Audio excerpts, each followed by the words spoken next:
വിശുദ്ധ ഫ്രാൻസിസിന്റെ സ്വതസിദ്ധമായ ഈ ആശംസാവചനങ്ങളോടുകൂടി ഈ ആഴ്ചയിലെ വചന വിചിത്രത്തിലേക്ക് നമുക്ക് പ്രവേശിക്കാം.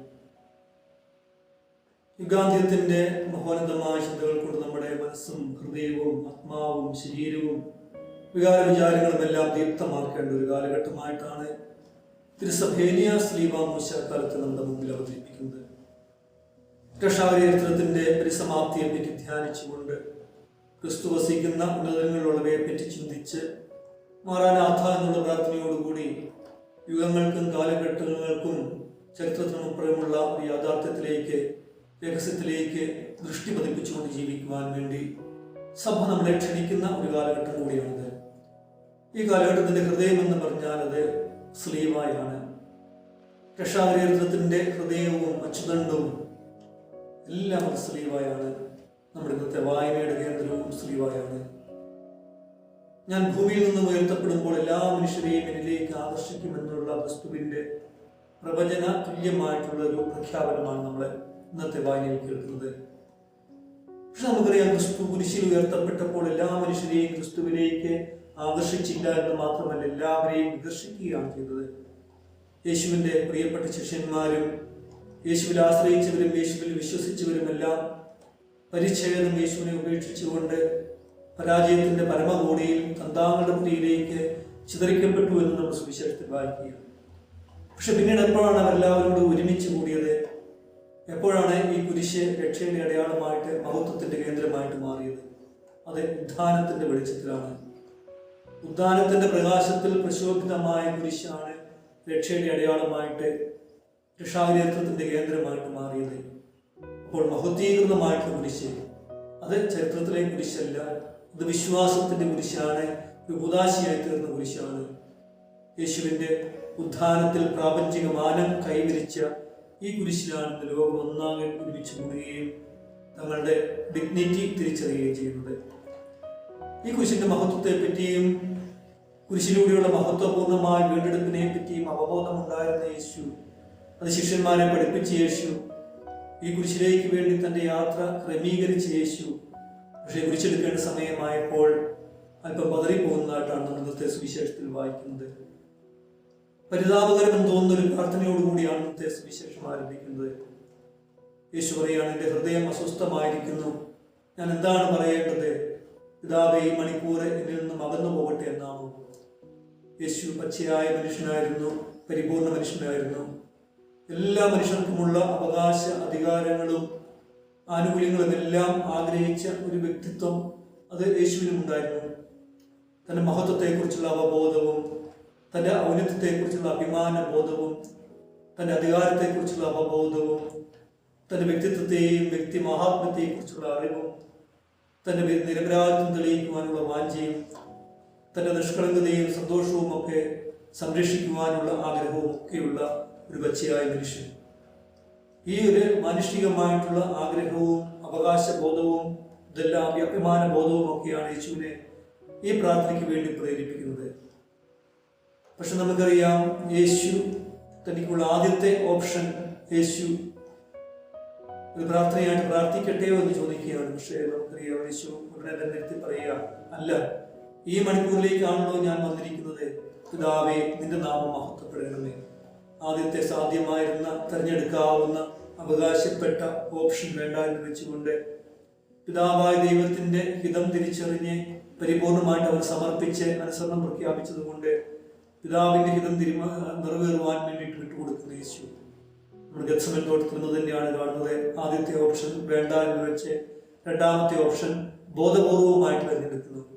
അപ്പോൾ സ്വാഭാവികമായിട്ടുള്ള ചില ഓപ്ഷനുകൾ വേണ്ടെന്ന് വെച്ചുകൊണ്ട് ബോധപൂർവമായിട്ടുള്ള ചില വേദനാജനകമായിട്ടുള്ള ഓപ്ഷൻ തിരഞ്ഞെടുക്കുന്നത്. ഇതിനെയാണ് കുരിശ്, മഹത്വത്തിന്റെ കുരിശ് എന്ന് പറയുന്നത്. സാധാരണ പറയാറുണ്ട്, കുരിശ് എന്ന് പറഞ്ഞാൽ അത് വന്ന് ഭവിക്കുന്നതല്ല, ചെന്ന് എടുക്കുന്നതാണ്.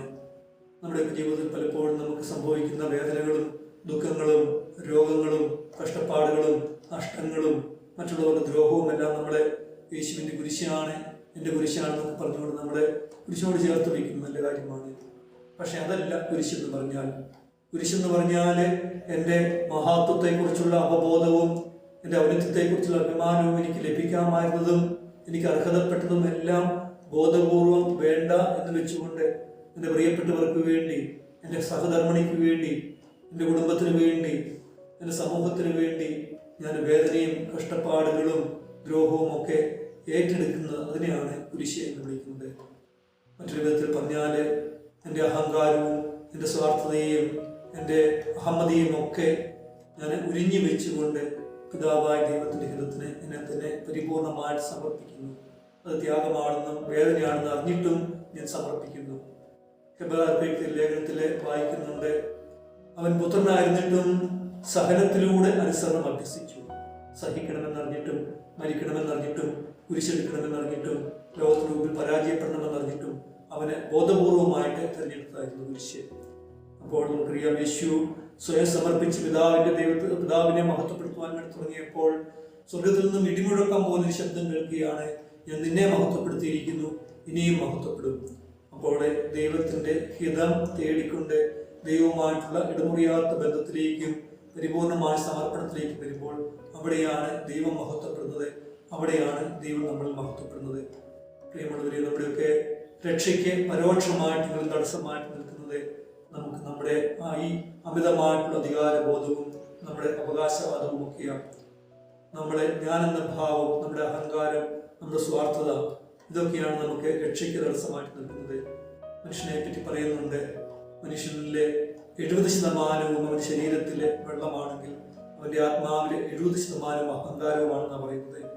ഉള്ളിലും പുറത്തുമൊക്കെ നമുക്ക് അഹങ്കാരത്തിന്റെ പാടുകളുണ്ട്. പെരുവിരലിൽ ഉയർന്നു നിന്നുകൊണ്ട് നമ്മളെ പ്രഖ്യാപിക്കുന്നത്, ഞാൻ ഇവിടെ തന്നെ ഉണ്ട്, എനിക്ക് അവകാശമുണ്ട്, എനിക്ക് അർഹതയുണ്ട് എന്നൊക്കെ നമ്മളെ പ്രഖ്യാപിക്കുകയാണ്. അപ്പോൾ നമ്മുടെ അഹങ്കാരത്തിന്റെ തിരമാലകളെ കുരിശാകുന്ന പാറമേൽ തട്ടി ചിതറി ഇല്ലാതാകുമ്പോൾ മാത്രമേ രക്ഷ സംജാതമാകുകയുള്ളൂ. അവിടെയാണ് കുരിശുകളെ നമുക്ക് പുകഴ്ചയായിട്ട് മാറുന്നത്. നമുക്കറിയാം, ഈ ദൈവമഹത്വത്തെ പറ്റിയുള്ള ചിന്ത ഏറ്റവും പ്രധാനപ്പെട്ടതാണ്. യേശു പറയുകയാണ്, ഞാൻ കുരിശിൽ ഉയർത്തപ്പെടുമ്പോൾ എല്ലാവരെയും ആകർഷിക്കും.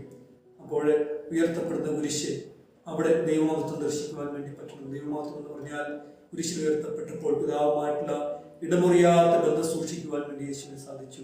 അപ്പോൾ മഹത്വം എന്ന് പറഞ്ഞാൽ, ദൈവമഹത്വം എന്ന് പറഞ്ഞാൽ ദൈവവുമായിട്ട് ഇടമുറിയാത്ത ബന്ധമാണ്. നമുക്കറിയാം, യേശു മർത്തായോട് പറയുന്നത്, മർത്ത വിശ്വസിച്ചാൽ നീ മഹത്വം ദർശിക്കും. അത് അത്ഭുതത്തെ പറ്റിയല്ല, ലാസർ ഉയർക്കുന്നതിനെ പറ്റിയല്ല പറഞ്ഞത്, അതൊരു ഇടമുറിയാത്ത ബന്ധത്തെ പറ്റിയാണ്. മേരിയോടെ യേശു ഒരിക്കലും പറയുന്നില്ല, മേരി നീ വിശ്വസിച്ചാൽ മഹത്വം ദർശിക്കും. കാരണം മേരിയെ നമ്മൾ എല്ലായ്പ്പോഴും കാണുന്നത് ക്രിസ്തുവിന്റെ പാദാന്തികത്തിലാണ്. അവളെ യേശുവുമായിട്ടുള്ള ഇടമുറിയാത്ത ബന്ധത്തിൽ, പരിപൂർണമായിട്ടുള്ള സമർപ്പണത്തിൽ ആയിരുന്നു കഴിഞ്ഞപ്പോൾ അവളെ യേശുവിന്റെ മഹത്വം ദർശിച്ചു. അപ്പോൾ ദൈവത്തിന്റെ മഹത്വം ദർശിക്കുക, ദൈവത്തെ മഹത്വപ്പെടുത്തുക എന്ന് പറഞ്ഞിട്ടുണ്ടെങ്കിൽ അത്ഭുതങ്ങളും അടയാളങ്ങളും വീര്യപ്രവർത്തികളും കാണുക എന്നുള്ളതല്ല, പരിപൂർണമായിട്ട് ദൈവത്തിൽ സമർപ്പിക്കുക, ദൈവത്തിൽ വിശ്വസിക്കുക, എൻ്റെ ജീവിതത്തെ ദൈവത്തിൽ വിട്ടുകൊടുക്കുക. നമ്മൾ അസീസിയിലെ വിശുദ്ധ ഫ്രാൻസിസിന്റെ തിരുനാൾ ആഘോഷിക്കുകയാണ്. അസീസിയിലെ ഫ്രാൻസിസിന്റെ പഞ്ചക്ഷതത്തിന്റെ 800-ാം വർഷം നമ്മളെ ആഘോഷിക്കുകയാണ്. ഫ്രാൻസിസ് ബോധപൂർവം പോയി തെരഞ്ഞെടുത്തതായിരുന്നു പഞ്ചക്ഷതം. അത് മനുഷ്യന് വേണ്ടി പരിഹാരം ചെയ്യുവാൻ വേണ്ടി, പാപികൾക്ക് വേണ്ടിയിട്ട് അവൻ ബോധപൂർവമായിട്ട് തെരഞ്ഞെടുത്തതായിരുന്നു. അസീസിയിലെ ഫ്രാൻസിസ് ദൈവവുമായിട്ട് ഇടമുറിയാത്ത ബന്ധം കാത്തു സൂക്ഷിച്ചു. അപ്പോൾ ഫ്രാൻസിസിന്റെ കുരിശുകളെ ദൈവമഹത്വമാക്കി മാറ്റി. ഫ്രാൻസിസിലൂടെ ദൈവം മഹത്വപ്പെട്ടു, ദൈവം ഫ്രാൻസിസിനെ മഹത്വപ്പെടുത്തി. നമ്മുടെ ജീവിതത്തിലും ഈ മഹത്വം അന്വേഷിക്കുവാനും ഈ മഹത്വം നേടുവാനും ഇടമുറിയാത്ത സ്നേഹബന്ധത്തിലായിരിക്കുവാനും വേണ്ടി അങ്ങനെ ദൈവത്തിന്റെ അത്ഭുതം കാണുവാനും വേണ്ടി നമുക്ക് ആഗ്രഹിക്കാം. എല്ലാവർക്കും ഫ്രാൻസിസിന്റെ തിരുനാളിന്റെ മംഗളങ്ങൾ ഹൃദയപൂർവ്വം ആശംസിക്കുന്നു. സമാധാനവും സൗഭാഗ്യവും.